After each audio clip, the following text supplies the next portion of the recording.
याद उपस्थित बंधु बांधव सकल ओके बात नहीं करेंगे प्लीज। मैंने बहुत सोच समझ के जो भारतीय फौज का ऑपरेशनल वाला ड्रेस है वो नहीं पहन के ये थोड़ा ऑफिस वाला ड्रेस पहन के आया हूं, तो कृपया करके मुझे ऑफिस टाइप बात करने के लिए मौका दीजिए, नहीं तो मुझे दोनों आता है, मुझे operation and office. Thank you. Okay time कम है, कोशिश करूंगा जल्दी से मेरा कुछ पॉइंट्स बताने के लिए। सबसे पहले मैं ऑल बोडो स्टूडेंट्स यूनियन को मेरे तहे दिल से धन्यवाद करना चाहता हूं। मैं तेखेतসকলক धन्यवाद দিব खोजो कि তেওঁলোকে মোক এইটো আজি এইটো অপৰচুনিটিটো দিছে। ভাৰতীয় সেনাই একেবাৰে আৰ্মি হেডকোৱাৰ্টাৰে পাৰমিশন মোক দিছে ইয়াত আহি। এইটো প্ৰথমবাৰ ভাৰতীয় সেনাই কোনোবা এজন অফিচাৰক পাৰমিশন দিছে নিজৰ জাতিৰ মাজত গৈ পেলাই নিজৰ জাতিৰ ল'ৰা ছোৱালীক মোটিভেট কৰিবলৈ কাৰণে। Why is that so? কিয় কৰিছে? কাৰণ আজিলৈকে মই ভাৰতীয় সেনাক যাকে লগ পাইছো, এইমাত্ৰ দীপেন বড়ো ডাঙৰীয়াই ক'লে ইয়াত ভাৰতীয় সেনাই অপাৰেশ্যন কৰিবলৈ আহে, কিন্তু নো, every officer that I have ever met in my life and who has served in the borderland, তেওঁলোকে নৰ্থ ইষ্ট আৰু আমাৰ বড়ো সমাজক ইমান ভাল পায়। গতিকে আজি বড়ো সমাজ আগলৈ অগ্ৰসৰ হ'বলৈ লৈছে, তো তেওঁলোকে কমপ্লিট ছাপোৰ্ট দি পেলাই মোক ইয়াত পঠাইছে। প্ৰথমতে মই ক'লো মই ছুটীত যাম, তেওঁলোকে নো, আপোনাক আমি ডিউটিত পঠাম আৰু আপুনি ইউনিফৰ্মত যাব। থেংকছ টু 4 কোৰ হেডকোৱাৰ্টাৰ, তেওঁলোকে কমপ্লিট ইয়াৰ ইউনিটক টাস্ক কৰি পেলাই মোক ইয়ালৈ পঠাইছে। এইটো ইণ্ডিয়ান আৰ্মিৰ কাৰণে আমি বহুত ধন্যবাদ দিব লাগিব আৰু মই আফচোস দিব লাগিব। মই বিশেষ ক'বলৈ নাই। প্ৰথম কথা মই এটা এক্সাম্পল দিম। তোমালোকে হয়তো কিছুমানে জানা আৰু আপোনালোকে কিছুমানে নাজানিব পাৰে, ভাৰতীয় সেনাত জইন কৰিবলৈ কাৰণে বহুত বেলেগ এণ্ট্ৰি স্কিম আছে। ऑफिसर रैंकत जाबले सकलोतके प्रथमत क्लास 12 के बाद नेशनल डिफेंस एकेडमी का एग्जाम देके आप एनडीए में जा सकते हैं।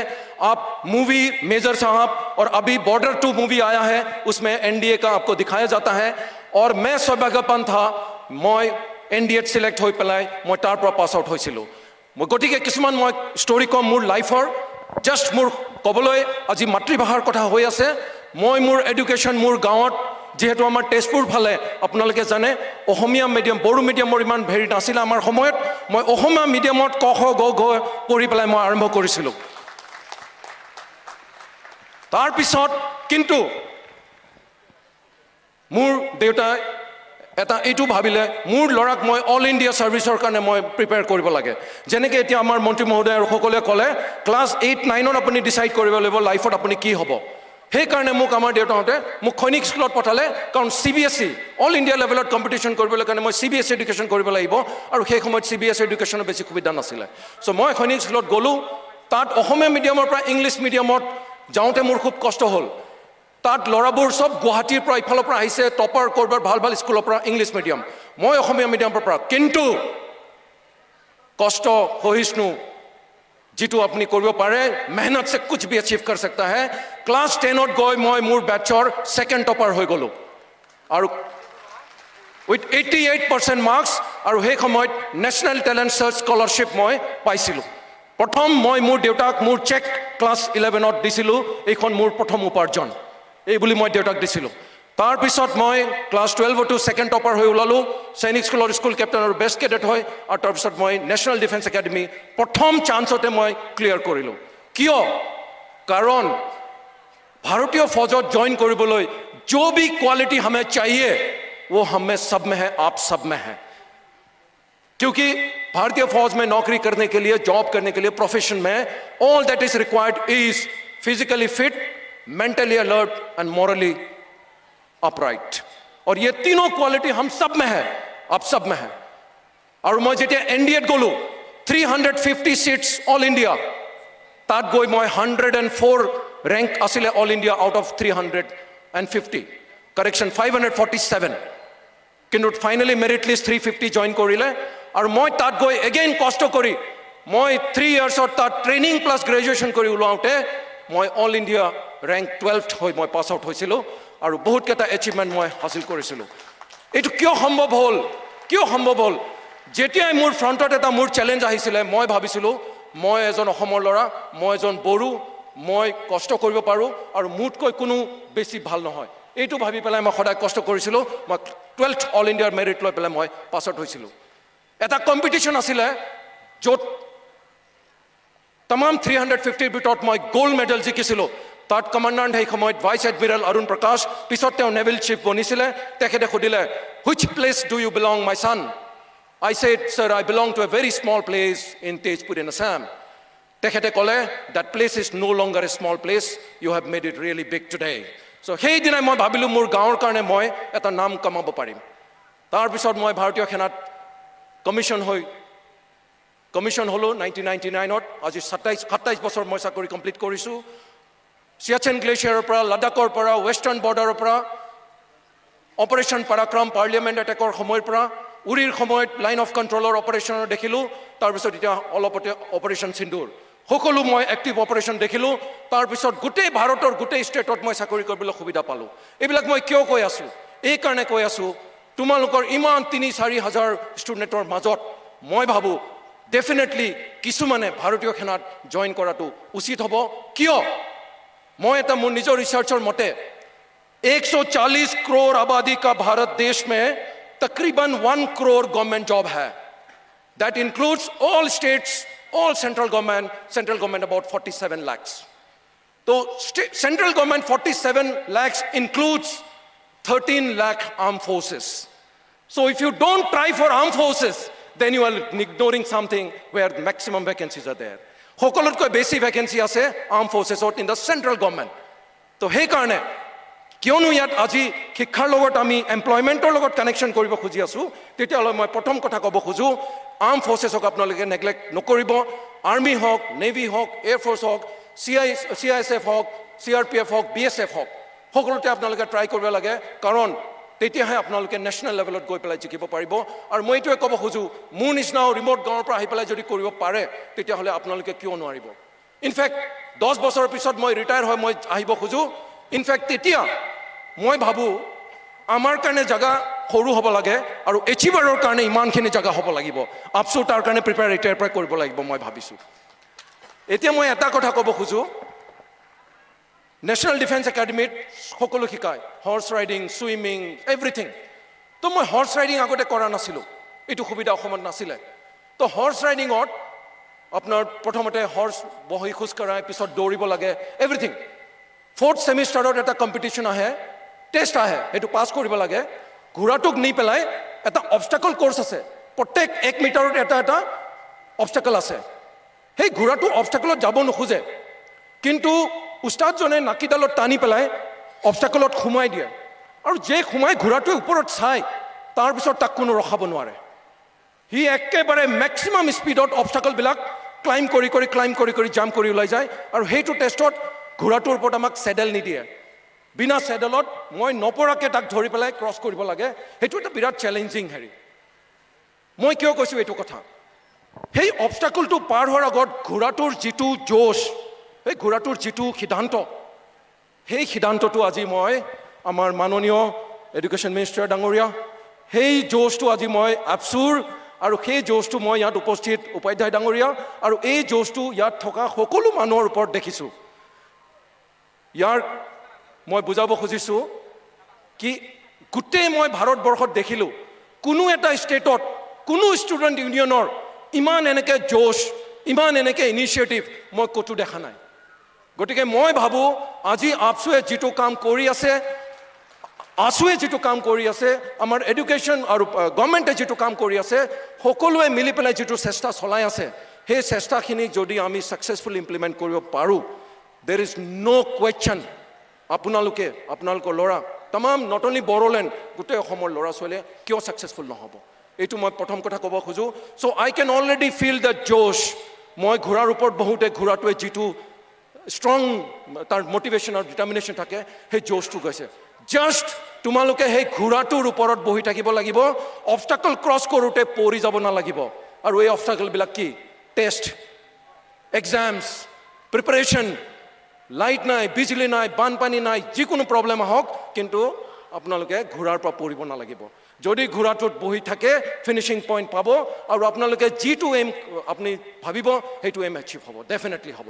এইটো মোৰ I have no' doubt at all. ভাৰতীয় সেনাত জইন কৰিবলৈ মই এইটো কাৰণে কৈছোঁ, আৰু not only is an officer, যি 13 লাখ আছে তাত মেক্সিমাম আমাৰ আদাৰ ৰেংকছ জৱান হিচাপে ভৰ্তি হয়, কিন্তু আজিৰ জৱান আগৰ যুদ্ধ totally different. The main role of military today is to prepare for war, but also to prevent war. যেতিয়া শত্ৰুৱে দেখে আমি ইমান ষ্ট্ৰং, তেতিয়া নিজে শত্ৰুৱে জানে ইহঁতৰ লগত পাংগা ল'ব নালাগে। গতিকে আজিৰ দিনত আমাৰ জৱানবিলাকে এই বন্দুকেৰে নহয়, আজিকালি warfare totally technology oriented. Operation সিন্দুৰত দেখিলে ড্ৰোন, এয়াৰক্ৰাফ্ট, হেলিকপ্টাৰ, নাই, এভৰিথিং ইজ দেয়াৰ। আৰু মই এইটো ক'ব খোজোঁ, আজি ভাৰতীয় সেনা আমাৰ জৱানবিলাকে নিজে ড্ৰোন বনাই চলাই আছে। গতিকে তোমালোকে নাভাবিবা যে সেনাত আহিলে এজন জৱান, ন', চব অপৰচুনিটি আছে। আৰু মই আপচোক এগেইন মই ধন্যবাদ দিব খোজোঁ কি মোক প্ৰথম ব্ৰিগেডিয়াৰ বড়োৰ হিচাপে মোক আজি স্বীকৃতি আৰু যিটো সন্মান জনালে, কিন্তু মোৰ মনটো ইয়াৰে মই একদম 100% মই ছেটিছফাই নহয়। কাৰণ ৱেৰেজ আমি অফিচাৰ মানুহ আমি 6-7জন হৈ গ'লোঁ এতিয়া। আই এম ষ্টিল ৱেইটিং for the first Bodo women officer. I am ৱেইটিং for the first Bodo women officer. কোনে হ'ব পাৰিব? ইয়াৰ পিছত মোক লগ ধৰিবা, কাৰেক্ট? আৰু ইভেন ফৰ গাৰ্লছ, আজি অফিচাৰ ৰেংক বাদ দি আদাৰ ৰেংকতো আজিকালি ইণ্ডিয়ান আৰ্মি আৰু নেভি, এয়াৰফ'ৰ্চ সকলোতে ছোৱালীবিলাকে জইন কৰি আছে। আৰু মই খুব সুখী হ'লোঁ, 2 মাহ আগতে মই তাত এগৰাকী চিপাহী স্বৰ্গীয়াৰীক লগ পাইছিলোঁ, আৰু লগ পাই মই খুব ভাল লাগিল।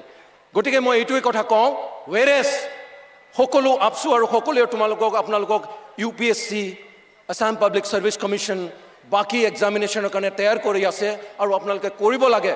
কিন্তু তোমালোকে যিবিলাকে ভাবা ভাৰতীয় সেনাত মই জইন কৰিব খোজোঁ, মই এইটো ভাল লাগে, then you must try for it. আৰু মই ক'লোঁ ভেকেঞ্চি চবতকৈ বেছি আছে চেণ্ট্ৰেল গভৰ্ণমেণ্ট জবত, যদি গভৰ্ণমেণ্ট ইউনিফৰ্ম ছাৰ্ভিচ ভাল লাগে। আৰু মই এটা লেকচাৰ পাঞ্জাৱৰ NCC কেডাৰৰ কাৰণে লৈ আছিলোঁ। কিছুমানে হয়তো আপোনালোকে চাবও পাৰে, নাইচোৱা যদি মোৰ নামটো চাৰ্চ কৰিব ইউটিউবত, বহুত ভিডিঅ', সেইবিলাক মোৰ ভিডিঅ' নহয়, মই লেকচাৰ লৈ আছিলোঁ, কোনোবা স্কুলে আপলোড কৰিলে, এইটো এতিয়া ভাইৰেল হয়, গোটেই ভাৰতৰ সকলোৱে ছাত্ৰ ছাত্ৰীয়ে চাই আছে, পেৰেণ্টছবিলাকে চাই আছে। এতিয়া মই ক'ৰবাত ৰাস্তাত গ'লেও ফ্লাইটতো কয়, ছাৰ আপকো কहीं দেখা হে? কাहाँ দেখা হে? বোলে ইউটিউব মে দেখা হে। কিয়? কাৰণ মই তাত মই ভালকৈ বুজাই দিছোঁ, কাৰণ মোক এই গোটেইখিনি কথা ক'বলৈ 2 ঘণ্টা সময় লাগে। এই 2 ঘণ্টাৰ ভিডিঅ' ইউটিউবত আছে, আপোনালোকে চাব। কিয় কৈছোঁ চাব? তাত মই কমপ্লিট বুজাইছোঁ how to decide your aim in life, নিজৰ লক্ষ্যটো কেনেকৈ মই বিবেচনা কৰিব লাগিব, and then how to prepare for it. গতিকে মই এইটো কথা ক'ব খোজোঁ যে প্ৰথম কথা নিজৰ এইমটো ছেট কৰিব লাগিব, আৰু class 9, 10, 11 is the most important thing. এতিয়া মই আৰু এবাৰ NDAৰ কথা এটা ক'ম। মই নেশ্যনেল ডিফেন্স একাডেমীত ট্ৰেইনিং খুব ষ্ট্ৰিক্ট হয়। অফিচিয়েল ট্ৰেইনিঙৰ বাদ দিও ছিনিয়ৰবিলাকে বহুত ট্ৰেইনিং কৰায়। ট্ৰেইনিং মানে কি? ৰেগিং নহয় তাত, অনলি ফিজিকেল টাফেনিং। যোনে 80 কেজি ওজন হৈ যায় তাৰ 50 কেজি হৈ যায়। ফিটনেছ, ফিজিকেল ফিটনেছ আহি যায়। আৰু আমি যদি কিবা ভুল কৰোঁ, আন একো নাই, ফিজিকেল ফিটনেছ বঢ়াই দিয়ে। তো তেনেকৈ এটা সময়ত আমাৰ তাত যিটো আমি তাত বেলেগ বেলেগ হোষ্টেল, তাক স্কোৱাড্ৰন বুলি কোৱা যায়, আমাৰ মাজত কম্পিটিশ্যন হয়। তো এনেকৈ এটা কম্পিটিশ্যনত আমি হকী মেটছত ফাইনেল পালোঁগৈ। আমি হকী মেটছত ফাইনেল পালোঁগৈ, কিন্তু মই তেতিয়া মাত্ৰ 2nd ছেমিষ্টাৰত আছিলোঁ, কিন্তু আমি গোটেই ভয় খাই আছিলোঁ। কিয় ভয় খাই আছিলোঁ? আমি যদি ফাইনেলত জিকিব নোৱাৰোঁ, তেতিয়াহ'লে আমাৰ যিজন ছিনিয়ৰ কেপ্টেইন আছিলে Sarvinder sir was known as a terror. আমি ভাবিলো सरविंदर सर हमको छोड़ेंगे नहीं, तो हम बड़े डरे हुए थे बच्चे कि करना क्या है, फाइनल नहीं जीतेंगे तो क्या हाल होगा। And but Sarvinder sir, thanks to him, তেওঁ সেই সময়ত মাতি পেলাই এটা লেসন দিলে, যিটো মই গোটেই জীৱনত সেই লেসনটো নাই পাহৰা। তেখেতে ক'লে আমাক মাতি, I know what you guys are thinking, মই জানো তোমালোকৰ মনত কি চলি আছে, তোমালোকে ভয় খাই আছা কি তোমালোকে যদি ফাইনেলত হাৰি যোৱা তেতিয়াহ'লে মই হয়তো তোমালোকক পানিশমেণ্ট দিম বা বেছি টাফেনিং কৰাম। Then what he said is most important. He said, मैं वादा करता हूं, I promise you, তোমালোকে জিতা যদি মই কান্ধত লৈ তোমালোকক নাচিম, মই কান্ধত লৈ তোমালোকক মই ফুটি কৰিম, আৰু কিন্তু যদি হাৰা মই তোমালোকক একো নকওঁ। মই প্ৰমিছ কৰিছোঁ। Just do one thing. হকীৰ মেটছৰ যিমানখিনি সময় তোমালোকে যিমান প্ৰেক্টিছ কৰিছা, যিমান শিকিছা, কমপ্লিট সেই গেমটোত নিজৰ লগাই দিয়া। उबोटी आही नकोबा कि सर हम ज़्यादा अच्छा खेल सकते थे, सर मैं पास ठीक से कोऑर्डिनेट नहीं हो पाया, सर बैक वालों ने अच्छा से काम नहीं किया, सर फॉरवर्ड ने अच्छा लिंक अप नहीं किया। आमी खेलटू खेलिलो और आमी खेलटू जिकिलो, एटू बेलेग कथा, किन्तु मैं तार पर लाइफर लेसन कि ललो। ये क्लास 8, 9, 10, 11, 12 एंड कॉलेज, ये आपका जिंदगी का वो हॉकी मैच है। कॉलेज खत्म होने के बाद दोबारा मत बोलना कि सर जिंदगी में मैं शायद थोड़ा मेहनत कर लेता मैं भी इंजीनियर बन पाता, शायद क्लास 10 में मैं मेहनत कर लेता मैं IIT में हो जाता, शायद मैं ये कर लेता मैं वो हो जाता। फिर वो टाइम खत्म हो गया। You are 25, 26 years old and you are finished. So I hope आप लोगों को मेरा जो एग्जाम्पल है वो समझ में आया कि जो जिंदगी में करना है वो मैच आपके सामने है। क्लास 8, 9, 10, 11, 12 एंड कॉलेज, क्योंकि उसके बाद आपका जिंदगी अपने आप चल जाएगा। But please don't come back and tell me कि I could have done better. बस वो सरविंदर सर ने ये लेसन सिखाया और मैंने जिंदगी भर उसको इस्तेमाल किया है। अगर मेरे पास एग्जाम है, 1 साल मेरे पास टाइम है, मेरे पास 6 पेपर है, हर एक पेपर पढ़ने के लिए मुझे 10 दिन चाहिए, तो मैं कैसे करूंगा? फर्स्ट टाइम पढ़ूंगा 10 दिन के लिए 6 paper, 60 days, 2 months।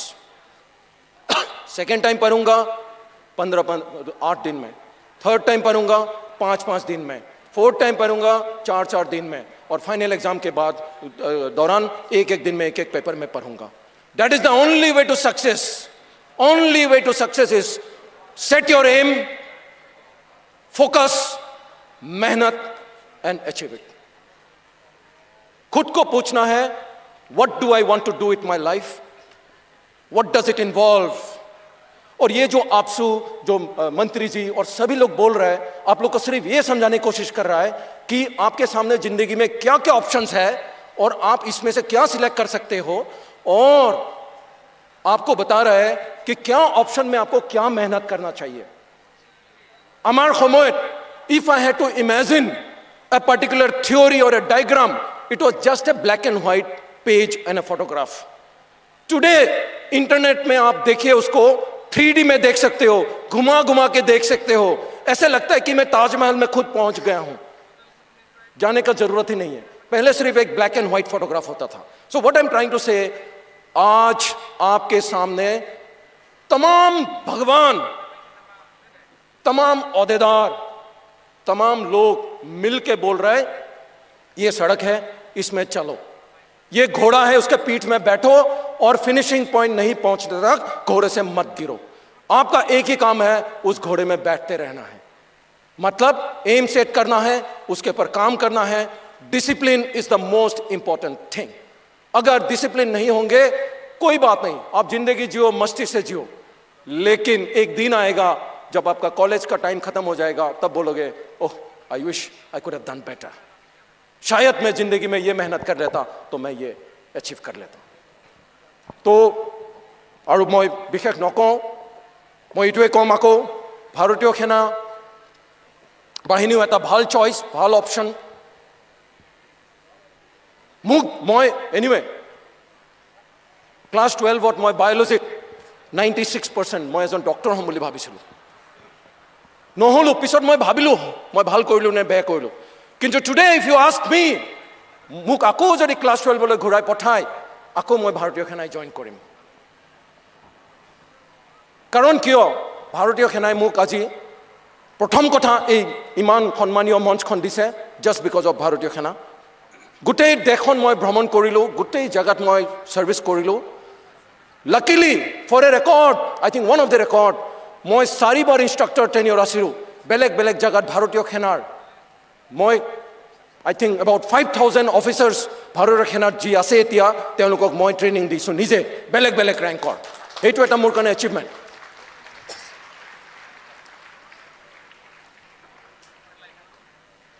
UN peacekeeping মিছনত কাৰণে সিলেক্ট হৈছিলোঁ মই সুদানত 1 বছৰ ইউনাইটেড নেশ্যন peacekeeping মিছনত সাৰ্ভিস কৰি আহিছোঁ এজ এ মেজৰ আৰু গোটেই আন্তঃৰাষ্ট্ৰীয় বেলেগ বেলেগ দেশৰ সেনাৰ লগত কাম কৰিবলৈ মই সুবিধা পাইছিলোঁ that is I think another achievement that I have got ভাৰতীয় সেনাত কমপ্লিট এডভেঞ্চাৰৰ কাৰণে অপশ্যনছ আছে এজ অফ নাও মই ক'লোঁ NDAত সকলো ট্ৰেইনিং শিকাই দিয়ে তাৰপিছত এতিয়াও মই যি কৰিব খোজোঁ মই চব পাৰোঁ ফিজিকেল ফিটনেছৰ কাৰণে মই কৰিব নালাগে জিমত যাবলৈ physical fitness is a part of my job মই এতিয়াও ডেইলি 5 কিলোমিটাৰ আজি ৰাতিপুৱা 10 কিলোমিটাৰ আৰু প্ৰত্যেক দেওবাৰে ৰবিবাৰে মই 21 কিলোমিটাৰ বা 30 কিলোমিটাৰ মই দৌৰোঁ এগেইন ভাৰতীয় সেনাই মোক সেইটো ৰাখিছে মটিভেট কৰিছে আৰু মই জানো আমাৰ ল'ৰা ছোৱালী এইটো মই দেখিছোঁ আমি শিক্ষা লাভ কৰি আছোঁ ভাৰতীয় পদ্ধতিত কিন্তু মোৰ সপোন কোৰিয়াৰ চিৰিয়েলবিলাক চাই চাই আমি কোৰিয়ান মিলিয়নিয়াৰ বনিব খোজোঁ প্লিজ ভাৰতীয় সপোন দেখা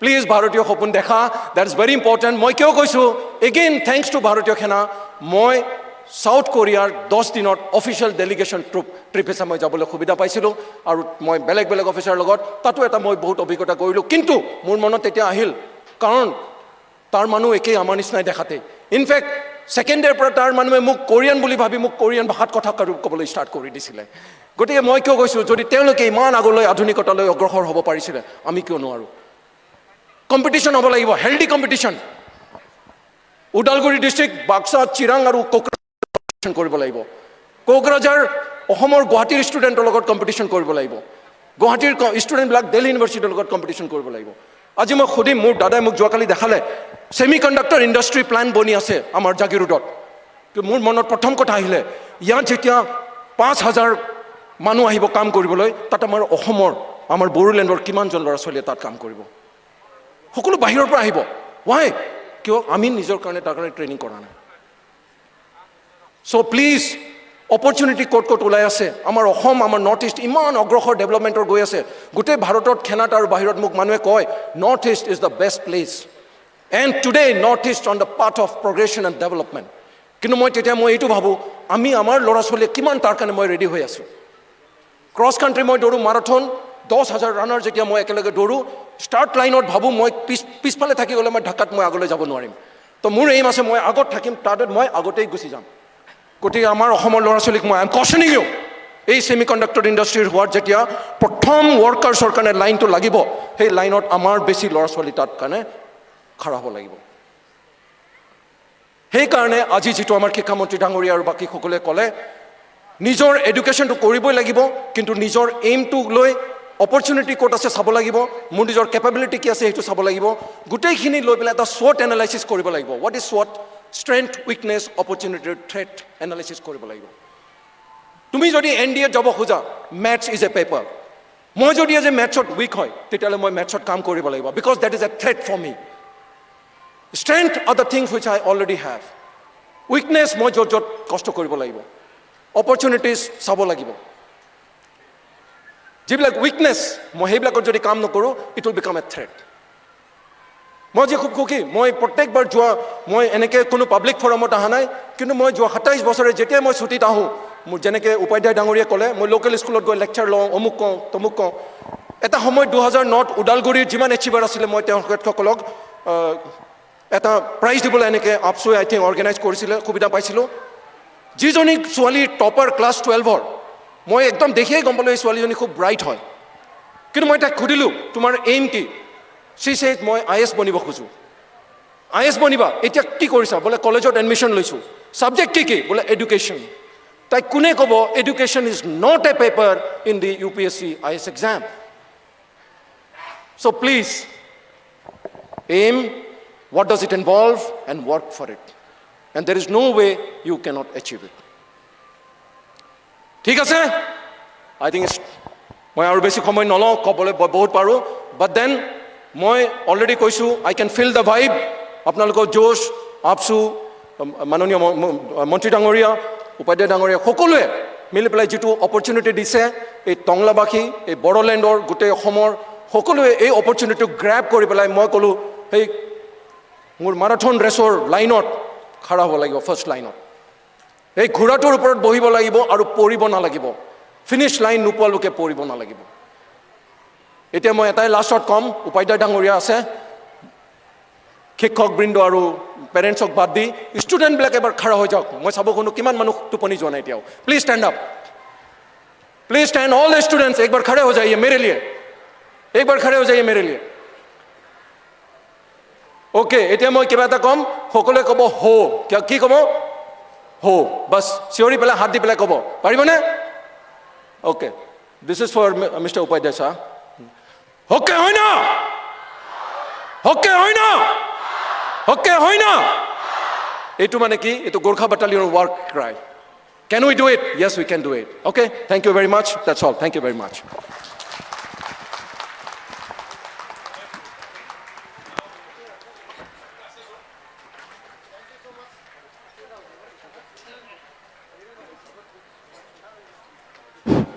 जिरायथावआव जोबाखै मोसानाय दङ आरो लास्ट जोंहा समजलदा दङ बेनि लोगो लोगोनो जोबगोन बेयावनो जोङो पेकेट लान्च जागोन